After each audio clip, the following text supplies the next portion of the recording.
पावनं पावनेभ्योऽपि।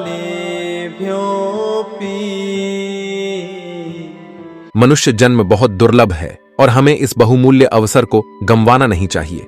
सुखदेव गोस्वामी भागवतम में कहते हैं, लब्ध्वा सुदुर्लभ मिदम बहु संभावनते मनुष्यम अर्थद मानित्यमापीहा धीरः टूर्णाम जातेता न पतदनु मृत्यु जावतनिह श्रेयसाय बिसायः खलु सर्वथा शयात।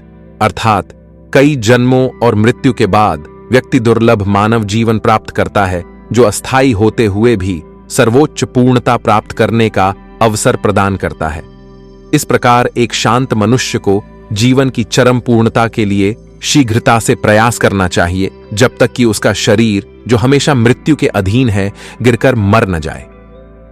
आखिरकार इंद्रिय तृप्ति जीवन की सबसे घृणित योनि में भी उपलब्ध है, जबकि कृष्ण चेतना केवल मनुष्य के लिए ही संभव है। जब एक व्यक्ति इंद्रिय तृप्ति को जीवन का लक्ष्य समझता है, तब वो भौतिक जीवन के लिए पागल हो जाता है एवं समस्त प्रकार पाप कर्मा में लिप्त हो जाता है। वो भूल जाता है कि भगवान को भूलने की वजह से ये भौतिक दुनिया में जन्म लेना पड़ रहा। मनुष्य जन्म ऐसा ही एक जन्म जिसमें भगवान की भक्ति करके उनको को प्राप्त कर सकते हैं। श्रीमद् भागवतम में प्रहलाद महाराज कहते हैं, कौमार आचरेत प्राज्यो धर्मान भागवतानिह दुर्लभम मानुषम जन्म तदप्यध्रुवमर्थदम।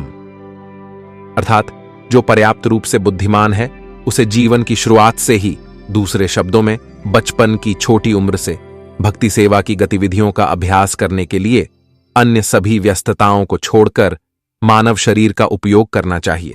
मानव शरीर बहुत ही दुर्लभ रूप से प्राप्त होता है और हालांकि अन्य शरीरों की तरह अस्थायी है, यह सार्थक है क्योंकि मानव जीवन में कोई भी भक्ति कर सकता है।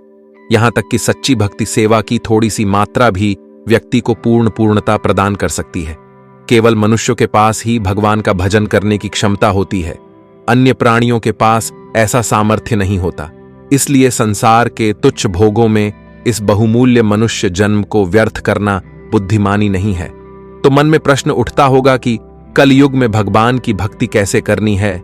इसके लिए नारद पुराण में नारद मुनि कहते हैं, हरेर्नाम हरेर्नाम हरेर्नामैव केवलम कलौ नास्त्येव नास्त्येव नास्त्येव कतिरन्यथा।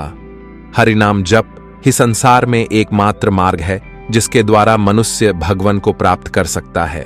हरे कृष्णा। हरिर्नामेभ्यो